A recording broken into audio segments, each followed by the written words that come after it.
Assalomu alaykum va rahmatullohi va barakatuh. Aziz hurmatli Qur'on TV kanali muxlis va muxlisalari va ahli islom, mo'min, musulmon birodarlar. Arab alifbosi darsimizdan, muallim soni kitobimizdan 26-darsimizga keldik. Inshaalloh 26-darsimizda arab alifbosining ayn harfini o'rganamiz. O'zbek tilida bunga o'xshash tovush yo'q. Ayn harfi halqum o'rtasidan talaffuz etiladi. Ayn harfining so'z boshida yozilish shakli, ayn harfining so'z o'rtasida yozilish shakli va ayn harfining so'z oxirida yozilish shakli. Aziz hurmatli mo'min musulmon birodarlar, Qur'on TV kanaliga obuna bo'lib, like bosishni unutmanglar. Mana shu sizlarning like bosib va obuna bo'lishingiz sababli boshqa mo'min musulmon ahli islom birodarlarimizga ham bu darslarni yetib borishligi yanada oson bo'ladi inshaalloh. Bismillah.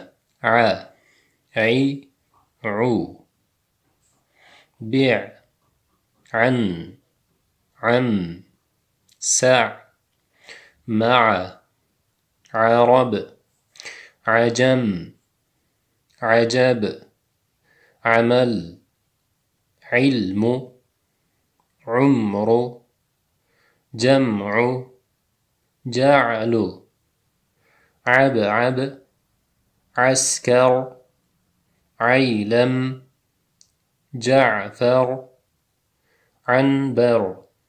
Quyidagi so'zlar talaffuziga e'tibor berib o'qing deyapti.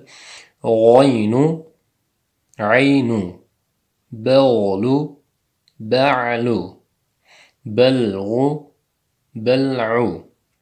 Aziz hurmatli tomoshabinlar, takrorlamiz. Ai,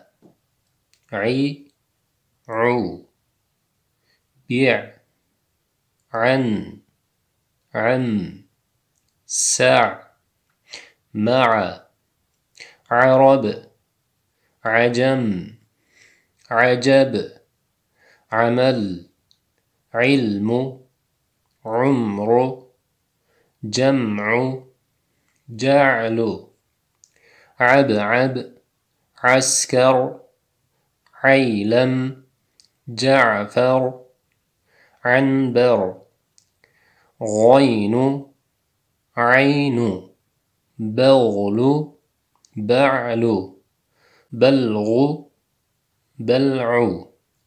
Aziz hurmatli Qur'on TV kanali obunachilari, 26-darsimiz ham mana shu yerda o'z nihoyasiga yetdi. Inshaalloh keyingi darslarda ko'rishguncha assalomu alaykum va rahmatullohi va barakatuh.